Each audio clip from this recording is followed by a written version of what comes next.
Allahu Akbar, Allahu Akbar, La ilaha illallah.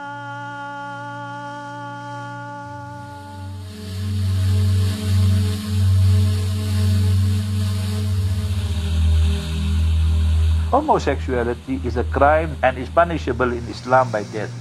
And we say if it was the Islamic State, then you would face the capital punishment. The only difference among the jurists is how the person should be killed.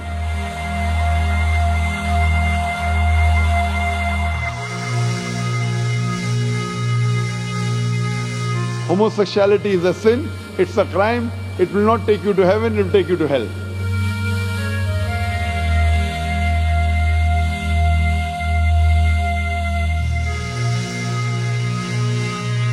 It is not permissible for a woman to lead the prayer of men. If there is a single man, then it will not be permissible for a woman to be in the prayer.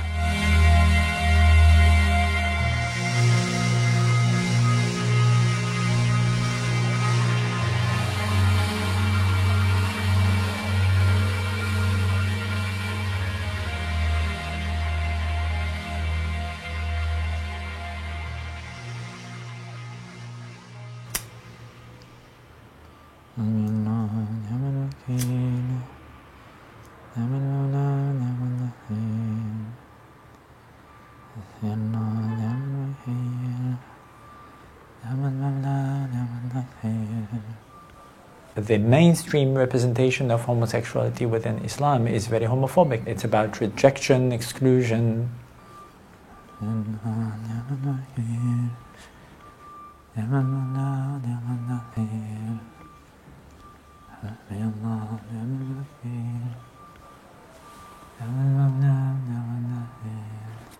When I was a teenager, I studied the Sharia, the Islamic law in Algeria, where I was born. I was surrounded by boys. Everything I was feeling towards other boys at the madrasa was called homosexuality. So I was having feelings and desires that I was repressing for years. I was forcing myself to forget about that. At 17 years old, it came back to my mind at once like this, and I was like, okay, you have dreams and you have desire toward other men, and how is it possible to repress such an important part of yourself for years?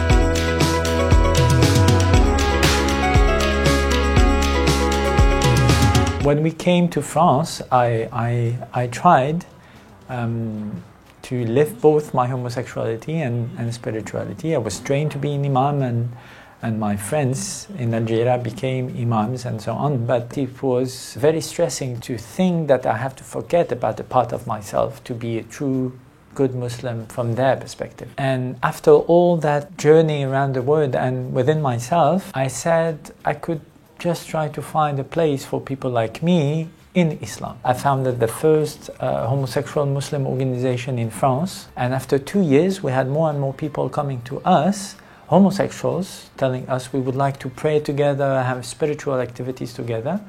And we also had straight people coming to us and telling us, the Islam you're speaking about, it's also the Islam we want to practice in our everyday life. That's how we founded the first European inclusive mosque in Paris in 2012. And I was designated like the main imam, but I said I refuse to reproduce clericalism and patriarchy, so we all have to be imams. Alhamdulillahi Rabbil Alameen, Ar-Rahman Ar-Rahim, Maliki Yawmiddin, Iyaka na'budu wa Iyaka nasta'een, Ihdina as-Sirata al-Mustaqim. Here at the Institute in Marseille, we do training of imams, we pray together also. I do counseling for people who are queer or are in interfaith marriage, and they want to get married, to have a blessing from an imam. And I even got married in South Africa in 2011. We had a same-sex Muslim marriage, if you want to call it that way. It was more than 50 people, Jewish people, Christian, Muslim, atheist people. I lived there for a while, and then were divorced, and I came back to France. Now I'm living with a new partner of mine, and we're trying to build our life according to our spiritual values. And the first time I received like negative backlash about what I was doing was after the celebration of my marriage in Paris in 2012, in February. I was at the mosque on a Friday, and the Imam condemned the marriage. He said, we're not truly Muslims, and blah, blah, blah. So people started yelling, Allahu Akbar, in the mosque. So I was very afraid. I waited everyone to go out from the mosque after the prayer. I was sick for 2 days in bed. I was thinking, what am I going to do? Because everybody knows who I am now in a very popular conservative neighborhood. And nothing ever happened. Nobody touched me, nobody insulted me, nobody did anything to me. I was respected, known, but respected, because I think that people understood that it was not to dirty up Islam, but just to be myself, not to choose between Islam and homosexuality.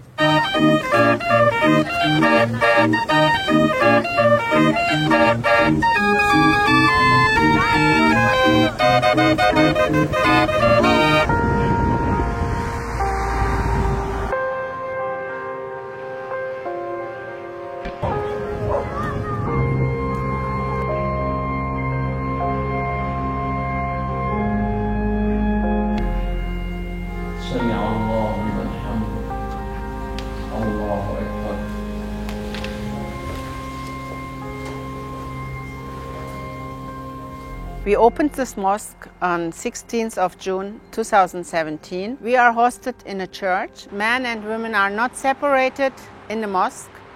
That means gender equality. And where LGBT people are welcome, and where other religions or people who are not believing in God were not discriminated and not accepted.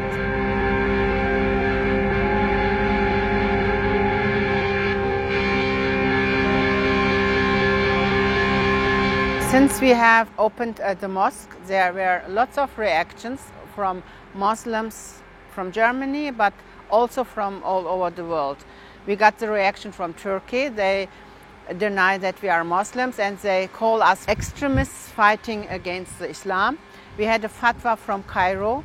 They call us non-Muslim, and what we are doing here, especially that men and women are praying together, is forbidden in Islam.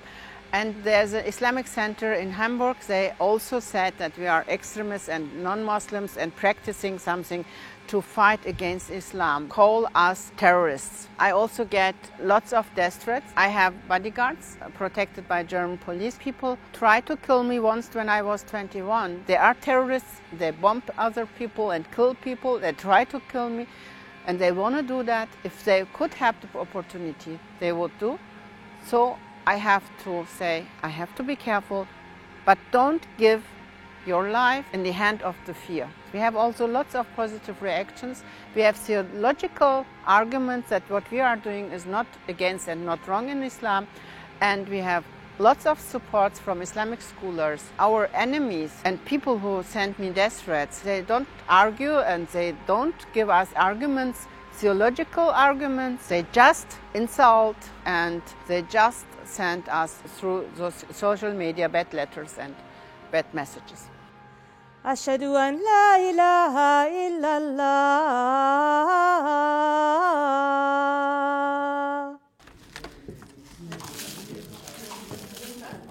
This mosque is open for everyone. On Fridays we have 15 to 20 people coming here to pray, but we have many visitors, so every day we have around 50 people in this mosque. We have so many visitors who want to know more about us, and we want to spread our news, our version of Islam. We want to discuss some things that we do. Maybe some people have other ideas or would like to challenge some of ours, which is also always welcome. The social life of the mosques happens here. I just made fresh coffee because everyone who's visiting us always gets fresh coffee or tea or water, whatever they want. We come here to talk and to pray and to study. And if you want to talk about roles, then my role is to call for prayer. In traditional Islam or Arabic Islam, it's not allowed for women to call for prayer. And I hear many people tell me that it's not possible and that I shouldn't be doing it. From my point of view, it's a cultural aspect, and we haven't found it in the Quran that it says it's forbidden. It's not wanted because the female voice can mislead people or can lead people to thinking about other things than prayer. Yes, it's an important role. I'm very proud of it, yes, and I'm enjoying it tremendously.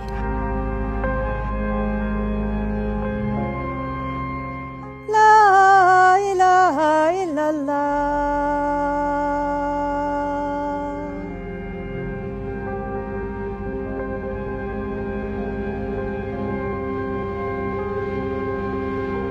Burqa and niqab has nothing to do with Islam. It's just a tradition of the patriarchal men's world.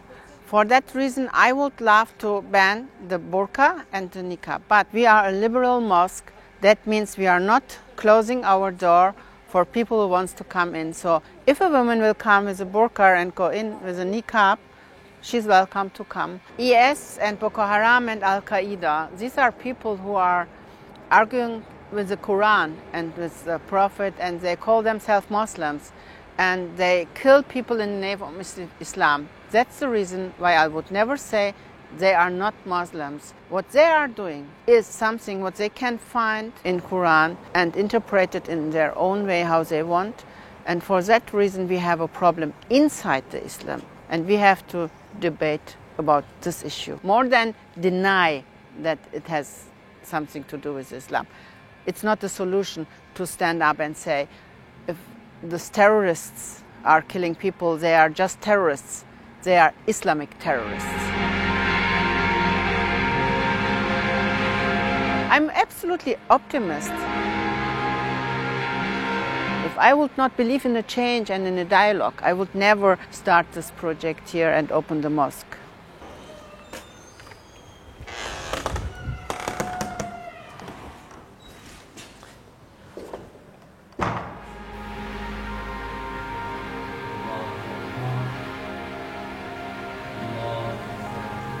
I'm a gay man, and it's rather unusual for a gay man to convert to Islam, which is because a lot of Islamic mosques and people are not very inviting to gay men or women, homosexual and trans and bisexual and intersexual people. And this mosque is, they are afraid, they are threatened by people in conservative mosques.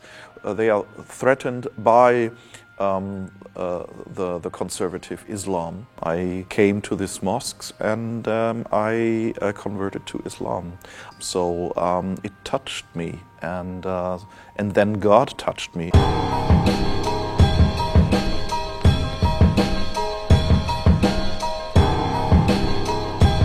أنزلنا عليك القرآن لتشقى.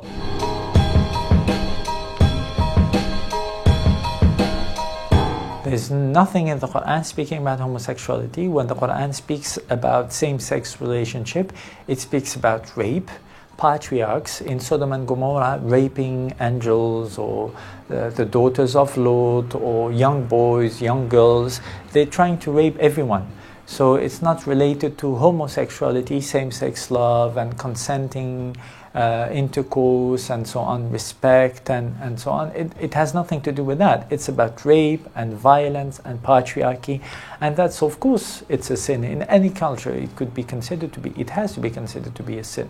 In many Muslim countries, fascistic ideologies are applied to discriminate towards minorities, so sexual minorities, religious minorities, ethnical, linguistic minorities, because the people in power wants to control the people's identity. They want everyone to be the same, because it's easier to control a people in one country when everybody's the same color of skin, the same religion, the same background.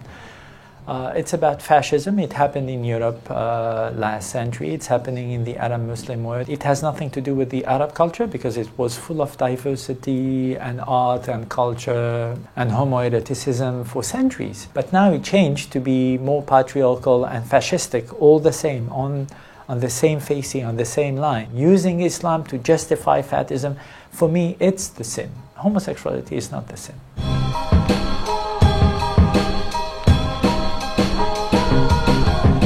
I think that if the Prophet Muhammad, peace be upon him, would be alive today, he would marry same-sex couple, as progressive imams like me are doing nowadays, because he was welcoming at home, according to the tradition, masculine women, effeminate men that people were discriminating or trying to kill just because they were too effeminate for a man, too masculine for a woman. He was welcoming those people at home, protecting them, giving them a job, welcoming them amongst his wives and children. He was not considering them as sinners. So some of them were openly in a same-sex relationship, and he was fully respecting the gender, the sexual orientation, as we would call it today, their identity, their humanity. So I think that a true Islamic representation of sexual diversity would be around respect and not around or about discrimination and putting people in jail.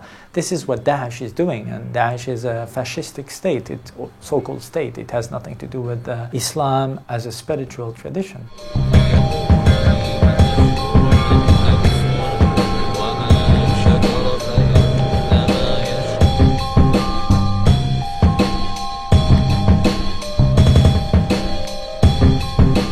Many people think that Islam is against women's rights, is condemning homosexuals, is Judeophobic and anti-Semitic, but Islam is what you made out of it. I'm not forcing people to be progressive, but I think that it's very, very hard and harder and harder to be conservative and dogmatic and sexist and homophobic and Judeophobic as a Muslim, thinking that this is Islam.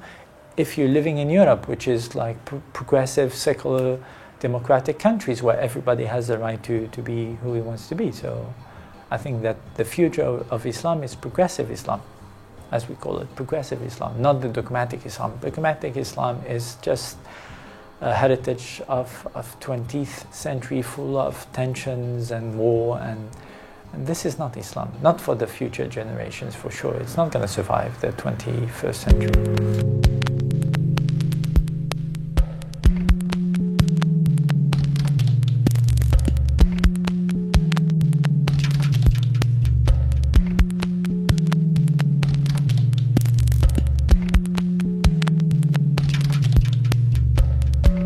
I was in my house, putting on my scarf and my galabi and preparing myself spiritually, and my 4 children were watching me.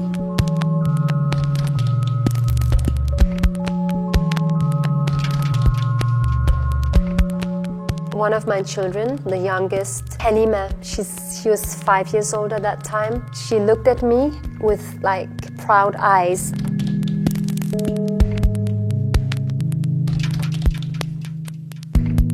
One of her friends were visiting our house, and she asked Halima, "What is an imam?" And Halima looked at her friend very proudly, and she said, "An imam is a woman who's doing great things."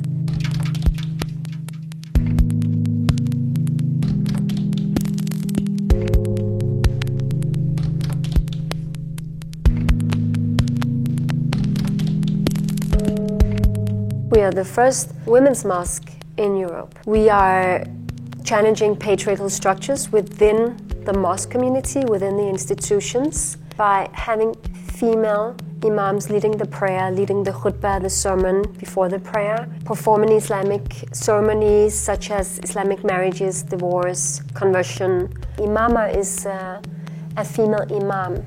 It's the feminine of imam. We aim to promote a rereading of the Quran that focuses on gender equality and that shows that gender equality could be a part of our life. Female imams was actually blessed and practiced in the first house mosque in the Islamic civilization, and that was the house mosque of the Prophet Muhammad. When he lived in Medina and he came with this new religion, he actually allowed women to lead the prayer for other women, and he spoke for women's rights. So, I mean, if we really claim to love the Prophet, we have to follow in his footsteps. and implement gender equality, which is actually a basic idea and essence in the Quran. So what happened? How come that very few Muslims in today's world accept female imams or don't believe that it's a possibility?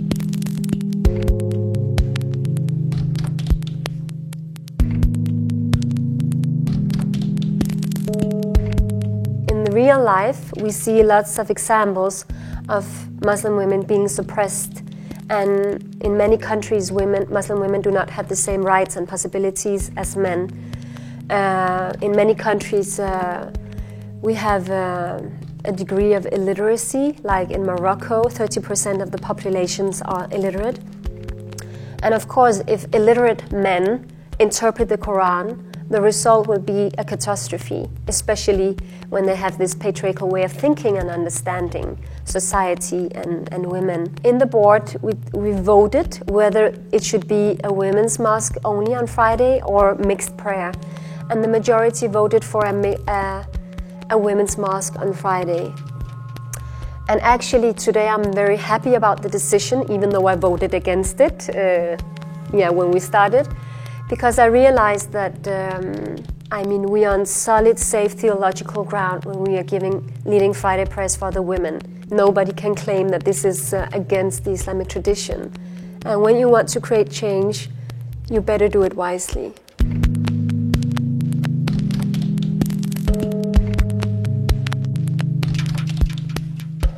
In the Maria Mosque, we have constructed a marriage contract, an Islamic marriage contract. We have implemented 4 rights. Polygamy is forbidden. The woman has the right to divorce. In case of divorce, the woman has the right over the children along with the man. And if mental or physical violence occur, the marriage is annulled.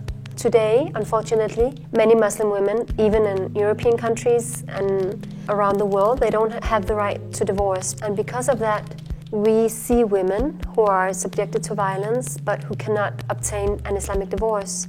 Even though a woman, she gets a divorce according to Danish law or Italy law, she can still find herself trapped psychologically in an Islamic marriage because the husband refuses to give her the Islamic divorce.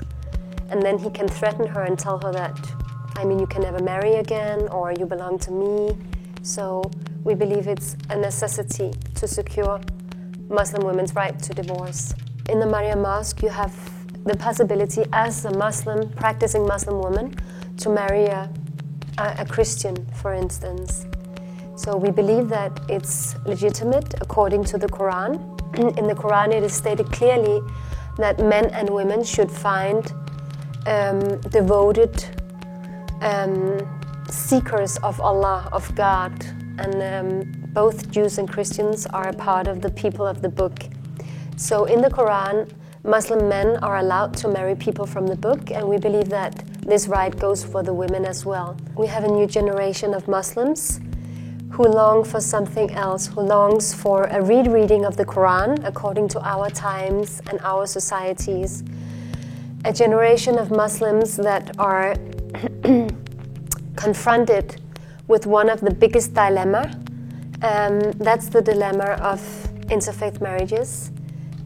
What are the chances of a Muslim woman living in the West falling in love with a Christian? It's quite huge because we live in Europe. So as imams, we have to find Islamic solutions to existing problems.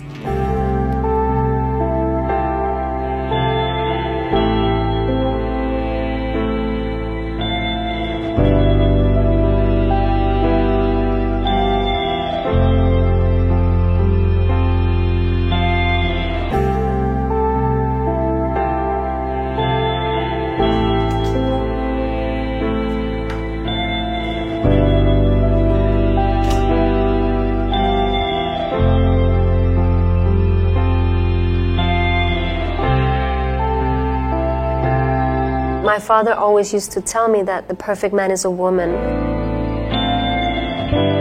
You could continue the quotation and say that the perfect woman is a man. Because in the end, we have to go beyond gender.